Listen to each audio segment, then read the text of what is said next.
هي الحلقات تحفظني بآيات من القرآن، هي الحلقات تملأني بحب المصطفى العدنان، هي الحلقات تحفظني بآيات من القرآن، هي الحلقات.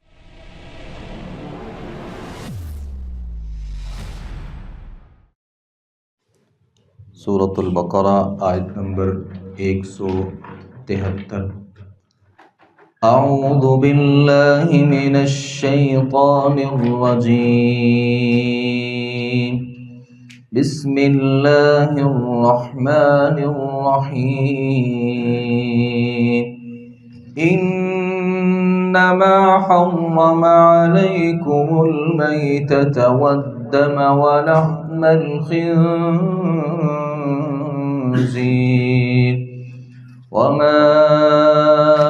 أهل به لغير الله، فمن اضطر غير باغ ولا عاد فلا إثم عليه، إن الله غفور رحيم۔ إن الذين يكتمون ما أنزل الله من الكتاب ويشترون به ثمنا قليلا أولئك ما يأكلون في بطونهم إلا النار، ولا يكلمهم الله يوم القيامة ولا يزكيهم ولهم عذاب أليم۔ إن الذين اشتروا الضلالة بالهدى والعذاب بالمغفرة فما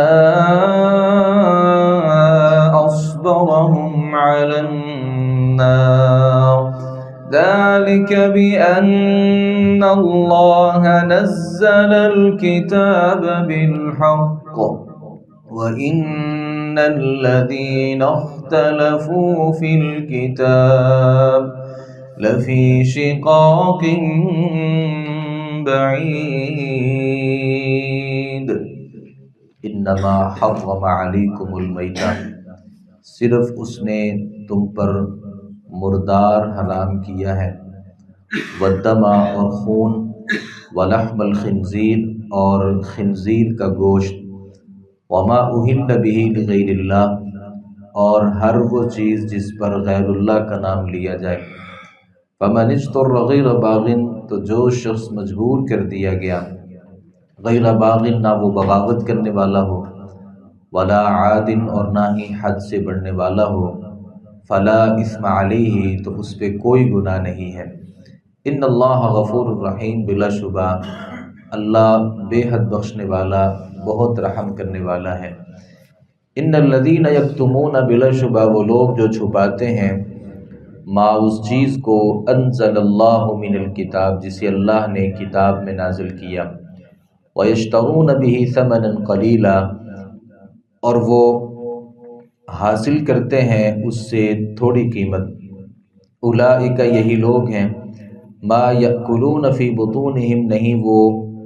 ڈال رہے، نہیں وہ کھا رہے اپنے پیٹوں میں، الا النار سوائے آگ کے، ولا یکلمہم اللہ نہیں کلام کرے گا اللہ تعالیٰ ان سے، یوم القیامت قیامت کے دن، ولا یزکیہم نہ انہیں پاک کرے گا، وَلَهُمْ عَذَابٌ علیم اور ان کے لیے دردناک قسم کا عذاب ہے۔ اولئک الذین اشتروا الضلالۃ بالہدی، یہی لوگ ہیں جنہوں نے گمراہی کو ہدایت کے بدلے خرید لیا، والعذاب بالمغفرہ اور عذاب کو بخشش کے بدلے میں، فما اصبرهم علی النار وہ آگ پر کس قدر صبر کرنے والے ہیں، ذالک یہ بأن اللہ اس وجہ سے کہ اللہ تعالیٰ نے نزل الکتاب بالحق کتاب کو نازل کیا ہے حق کے ساتھ، وَإِنَّ الَّذِينَ اخْتَلَفُوا فِي الْكِتَابِ، وہ لوگ جنہوں نے کتاب میں اختلاف کیا، لَفِي شِقَاقٍ بَعِیدٍ، البتہ وہ بہت دور کی مخالفت میں پڑے ہوئے ہیں۔ اللہ تعالیٰ نے اس سے گزشتہ آیات میں ذکر کیا کہ حلال کیا ہے اور حلال کو کھانے کی اہمیت کیا ہے۔ ابتدائی آیت مبارکہ میں اللہ رب العالمین نے جو حرام کردہ چیزیں ہیں ان حرام کردہ چیزوں کا تذکرہ کیا کہ حرام کیا ہوتا ہے، اور آیا حرام جو چیزیں ہیں ان کو کھایا بھی جا سکتا ہے کہ نہیں کھایا جا سکتا۔ اللہ تعالیٰ فرماتے ہیں اللہ نے تمہارے اوپر جن چیزوں کو حرام کیا وہ یہ ہے المیتہ، جو بھی مردار ہے، ہر قسم کا جو مردار ہے اللہ رب العالمین نے وہ حرام کر دیا ہے، سوائے دو چیزیں جو مردہ حالت میں بھی پائی جائیں تو ان کو کھایا جا سکتا ہے، جیسے ٹڈی ہوتی ہے اور اسی طرح مچھلی، یہ دونوں مردہ بھی حلال ہوتی ہیں۔ اس کے علاوہ جتنے بھی جانور ہیں وہ اگر مردار پائے جاتے ہیں تو وہ حرام ہوتے ہیں، جیسے کوئی جانور اپنی طبی موت مر گیا اس کا کھانا بھی حرام ہے، کوئی پہاڑی سے گر کر کے مر گیا وہ بھی کھانا جائز نہیں ہے، دو جانور آپس میں لڑتے ہوئے مر گئے ان جانوروں میں سے کسی کا کھانا جو ہے وہ بھی جائز نہیں ہے۔ تو جس کو ذبح نہیں کیا گیا وہ کسی بھی حالت میں پھر مر گیا اس کا کھانا جائز نہیں۔ اور خون جو ہے یہ بھی اللہ رب العالمین نے ہمارے اوپر حرام کر دیا ہے۔ خون جو ہوتا ہے اس کی نہ تو خرید و فروخت جائز ہوتی ہے، نہ اس خون کو کھانا اور پینا جائز ہوتا ہے۔ البتہ جو الکبد والطحال جو ہوتا ہے، جو تیلی ہوتی ہے اور اسی طرح جو کلیجی ہوتی ہے، یہ بھی اگرچہ خون ہوتا ہے لیکن ان خونوں کو کھانے کی نبی مکرم صلی اللہ علیہ وسلم نے اجازت دی ہے۔ اس کے علاوہ کسی خون کو پینا یا اس کو کھانا کسی بھی طریقے سے یہ جائز نہیں ہے۔ وما احل به لغیر اللہ، اور ہر وہ جانور جس پر غیر اللہ کا نام لیا گیا یا ہر وہ چیز جس پر غیر اللہ کا نام لیا گیا اس جانور یا اس چیز کا کھانا بھی جائز نہیں ہے۔ بعض لوگوں نے کہا کہ اس سے مراد صرف جانور ہے، تو یہ بات غلط ہے، اور بعض لوگوں نے ہمیں التباس میں ڈالا، شک میں ڈالا۔ بڑی معذرت کے ساتھ، ہر وہ جانور جو کسی آستانے پہ ذبح کیا جاتا ہے، پھر بھلے اس کے اوپر اللہ کا بھی نام لے لیا جائے، یعنی آپ کسی آستانے پہ جانور کو ذبح کرتے ہیں اور اس جانور کے اوپر آپ نے اللہ کا نام لیا اور آپ کا مقصد یہ تھا کہ میں نے اس بزرگ اور امام کو راضی کرنا ہے، اور وہ جانور در حقیقت اسی کے لیے ہوتا ہے، محض ذبح کرتے وقت آپ نے اس کے اوپر اللہ کا نام لے لیا، اس جانور کا کھانا بھی جائز نہیں ہے۔ اللہ رب العالمین نے کہا کہ ما اہل بہ لغیر اللہ، جس چیز کو بھی غیر اللہ، جس پر غیر اللہ کا نام پکارا جائے، ہر وہ چیز جس پر غیر اللہ کا نام پکارا جائے وہ چیز ہو سکتی ہے، وہ جانور بھی ہو سکتا ہے۔ یہ امام جعفر صادق کے نام کے جو کنڈے ہوتے ہیں وہ ان کے اوپر غیر اللہ کا نام پکارا جاتا ہے، بھلے آپ بسم اللہ پڑھ کے اس کو کھا لیں۔ یہ جن گٹلیوں کے اوپر ہم یہ سمجھتے ہیں کہ ان کے اوپر ہم اللہ کا نام پڑھ رہے ہیں، اور وہ جسے آپ کل کا نام دے دیتے ہیں، بھائی اللہ کے لیے وہ ہوتا ہی نہیں ہے، ان کے اوپر غیر اللہ کا نام پکارا جاتا ہے۔ غیر اللہ کا نام نہ بھی پکارا جائے تو وہ کام در حقیقت اللہ کے علاوہ کسی اور کے لیے ہوتا ہے، وہ اللہ کے لیے نہیں ہوتا۔ ہاں، آپ نے ایک جانور ذبح کیا اور آپ نے اللہ کا نام لیا، راضی بھی اللہ کو کرنا ہے، لیکن آپ نے نیت کر لی کہ میں یہ چاہتا ہوں کہ یہ میرے اہل و عیال کی طرف سے صدقہ ہو جائے، اور میرے مرحومین، میں جن کے اوپر رحمت کی دعا کرتا ہوں، میرے ماں باپ جو ہیں وہ ان کے لیے ایک صدقہ جاریہ ہو جائے اور صدقے کی صورت ہو جائے، تو یہ کسی حد تک جائز ہے۔ اگر اس کی نسبت آپ نے اللہ کے علاوہ کسی کی خوشنودی کر دی کہ بھائی فلاں بزرگ یہ کہتا ہے کہ اس تاریخ کو اس بکرے کا جو صدقہ ہے وہ دیا جائے، پھر وہ اللہ کے لیے نہیں ہوتا۔ اللہ نے ہم سے جو جانور مانگے ہیں، وہ عید قربان کے اوپر اللہ نے جانور مانگا، اس میں اگرچہ خود کھانے کی نیت ہوتی ہے یا کھلانے کی نیت ہوتی ہے، لیکن اس کی نسبتیں اللہ کی طرف ہوتی ہیں۔ ہم اپنے بچوں کی پیدائش پر عقیقے کے نام پہ جو جانور ذبح کرتے ہیں، اگرچہ ان کی نسبت جو ہے وہ بچے کی طرف ہوتی ہے، لیکن وہ حکم اللہ رب العالمین کا ہوتا ہے، وہ بھی جائز ہوتا ہے۔ لیکن جو آستانوں پہ جانور ذبح کیے جاتے ہیں یا وہ چیزیں جو غیر اللہ کے لیے دی جاتی ہیں، وہ اللہ کا حکم نہیں ہوتا۔ کوئی آدمی یہ سمجھے کہ بھائی جو بچے کے نام پہ عقیقہ کیا جاتا ہے، وہ بھی تو اس کی نسبت بھی تو بچے کی طرف ہوتی ہے، تو اگر کسی امام کی طرف نسبت کر دی جائے تو غلط تو نہیں ہے؟ بھائی غلط اس لیے ہے، یہاں صرف نسبت بچے کی طرف ہے، حکم اللہ رب العالمین کا ہے، اور وہاں نسبت بھی ان کی طرف سے ہوتی ہے اور حکم بھی ان کا ہوتا ہے، اللہ رب العالمین کا وہ حکم نہیں ہوتا۔ لہذا ہر وہ چیز جس پر غیر اللہ کا نام پکارا گیا، غیر اللہ کے لیے اس چیز کو ذبح کیا گیا یا اس چیز کو تقسیم کیا گیا، اور نیتیں یہ ہیں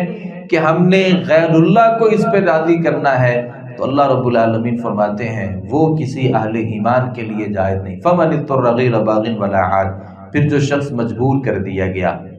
اور مجبوری کا مطلب یہ ہوتا ہے اس کے بغیر کوئی چارہ کار نہیں ہوتا۔ اگر آپ وہ نہیں کھاتے تو مر جاتے ہیں،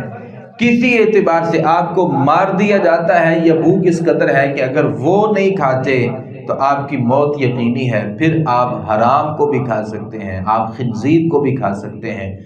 آپ دم مسفوح کو بھی کھا اور پی سکتے ہیں، آپ مردار کو بھی کھا سکتے ہیں، لیکن اللہ نے 2 شرطیں لگا دی، غیر باغ ولا عاد، نہ تو آپ بغاوت کرنے والے ہوں اور نہ ہی حد سے بڑھنے والے ہوں۔ یعنی اگر آپ نے 1-2 پیس کھا لیے حرام کے اور اس سے آپ کی کمر سیدھی ہو سکتی ہے، آپ بچ سکتے ہیں، تو وہاں آپ پیٹ بھر کے کھانا شروع کر دیں تو یہ بغاوت ہے، اور یہ حد سے زیادتی بھی ہے۔ بغاوت بھی نہیں کرنی اور حد سے بڑھ کر کے بھی ان چیزوں کو نہیں کھانا، کیونکہ اللہ رب العالمین اس سے ناراض ہوتے ہیں۔ ان اللہ غفور رحیم۔ پھر انسان کوئی جو حرام کو کھا لیتا ہے مجبوری میں آ کے، اللہ فرماتے ہیں اللہ اسے بخشنے والا بھی ہے، رحم کرنے والا بھی ہے۔ اللہ تعالیٰ نے آگے اہل ایمان کا، اہل کتاب کا تذکرہ کیا، وہ لوگ جو کتاب میں سے ان آیتوں کو اور ان احکامات کو چھپاتے ہیں۔ یہاں کچھ باتیں یہاں پہ ذکر ہوئیں، اور اللہ رب العالمین نے یہاں مردار کا تذکرہ کیا، خون کا، خنزیر کے گوشت کا، اور چوتھے نمبر پہ جس پہ غیر اللہ کا نام پکارا جائے۔ اس کے علاوہ بھی اللہ رب العالمین نے کچھ چیزوں کو حرام کر دیا، جیسے ہر وہ جانور جو کچلی والا ہے، جس کے دانت کچلی والے ہوتے ہیں، جیسے یہ چیتا ہوتا ہے، اور اسی طریقے سے بعض نے بلی کو بھی تذکرہ کیا کہ بلی جو ہے اس کے دانت بھی کچلی والے ہوتے ہیں، جیسے ہاتھی ہوتا ہے اس کے دانت بھی کچلی والے ہوتے ہیں، اور ہر وہ درندہ جو اپنے پنجے سے شکار کرتا ہے، جیسے شیر اور چیتا، یہ بھی اپنے پنجوں سے شکار کرتے ہیں، ان کا کھانا بھی حرام ہے۔ اور نبی صلی اللہ علیہ وسلم نے جس کا تذکرہ کر دیا، یہ گھریلو گدھا جو ہے، یہ گدھا جو ہوتا ہے، اس کو نبی صلی اللہ علیہ وسلم نے الگ سے حرام کر دیا، اور شراب کو نبی صلی اللہ علیہ وسلم نے حرام کر دیا۔ ان جانوروں کا یہ شراب جو ہیں اس کو پینا بھی جائز نہیں ہے۔ تو یہ اللہ رب العالمین نے کچھ حرام کردہ چیزوں کا تذکرہ کیا۔ یہودی اور عیسائی کیا تھے؟ وہ ایسا کرتے تھے کہ کتاب اللہ میں جو احکامات ہوتے تھے اس کو چھپاتے تھے، اور اپنی طرف سے کچھ احکامات جاری کرتے، اور کچھ چیزوں کو حلال کرتے اور کچھ چیزوں کو حرام کرتے۔ اللہ رب العالمین فرماتے ہیں یہ جو لوگ قیمتوں کو حاصل کرنے کے لیے لوگوں سے پیسے لے کے فتوے کے اور ان کے مطابق جو فتوے دینے والے لوگ ہیں، یأکلون فی بطونہم نارا، وہ تو اپنے پیٹوں میں آگ بھر رہے ہیں۔ اللہ قیامت کے دن ان سے کلام بھی نہیں کرے گا، اور اللہ ان کو گناہوں سے پاک بھی نہیں کرے گا، اور ان کے لیے دردناک قسم کا عذاب ہے۔ وہ لوگ یشترون الضلالۃ بالہدی، جو گمراہی کو ہدایت کے بدلے خریدتے ہیں اور عذاب کو مغفرت کے بدلے خریدتے ہیں۔ اللہ فرماتے ہیں یہ آگ پر صبر کیسے کریں گے؟ اللہ جب ان کو آگ میں بھیجے گا تو یہ صبر کیسے کریں گے؟ آگ کے اندر کیسے رہ لیں گے؟ جو لوگ ایک طرف ہدایت ہوتی ہے، ایک طرف گمراہی ہوتی ہے، ہدایت کے بدلے گمراہی کو خریدتے ہیں۔ گھر میں پڑھنے کے لیے قرآن مجید نہیں ہے، گھر میں تلاوت کرنے کے لیے قرآن مجید کی کوئی تفسیر اور قرآن مجید کا کوئی نسخہ نہیں ہے، لیکن ہر گھر میں ایک ٹیلی ویژن پڑا ہوا ہے۔ دکان پر جا کے موبائل تو خریدے جاتے ہیں، لیکن صحیح بخاری گھر میں نہیں پڑھی ہوئی، نہ قرآن پڑھا ہے نہ حدیث پڑھی ہے۔ البتہ گمراہیوں کو ہم نے خریدا، بڑے بڑے ٹیلی ویژن پڑے ہوئے ہیں، اور اللہ رب العالمین فرماتے ہیں یہی لوگ ہیں جو ہدایت کے بدلے گمراہی کو خریدتے ہیں، اور اللہ رب العالمین کی مغفرت کے بدلے اللہ کے عذاب کو خریدتے ہیں۔ یہ لوگ آگ پر صبر کیسے کریں گے؟ ذالک بأن اللہ نزل الکتاب بالحق، اللہ فرماتے ہیں یہ اللہ رب العالمین نے کتاب کو حق کے ساتھ نازل کیا ہے۔ یہ کتاب بھی اس سے مراد ہو سکتی ہے، تورات بھی اس سے مراد ہو سکتی ہے۔ ان الذین اختلفوا فی الکتاب لفی شقاق بعید، جن لوگوں نے کتاب میں اختلاف کیا اور اس کے احکامات اور منہیات میں اپنی طرف سے باتیں شامل کی، اس کا تعلق یہودیوں کے ساتھ ہے، اس کا تعلق عیسائیوں کے ساتھ ہے، یا اس کا تعلق اس امت محمدیہ کے ساتھ ہے۔ اللہ فرماتے ہیں جو کتاب اللہ میں اختلاف کرتا ہے لفی شقاق بعید، وہ شخص بڑی دور کی مخالفت میں پڑا ہوا ہے، اور بڑی دور کی وہ شخص شقاوت میں پڑا ہوا ہے۔ اللہ تعالیٰ سے دعا ہے صحیح معنوں میں قرآن مجید کو سمجھنے، اس پر عمل پیرا ہونے کی توفیق عطا فرمائے۔ وما علینا الا البلاغ المبین۔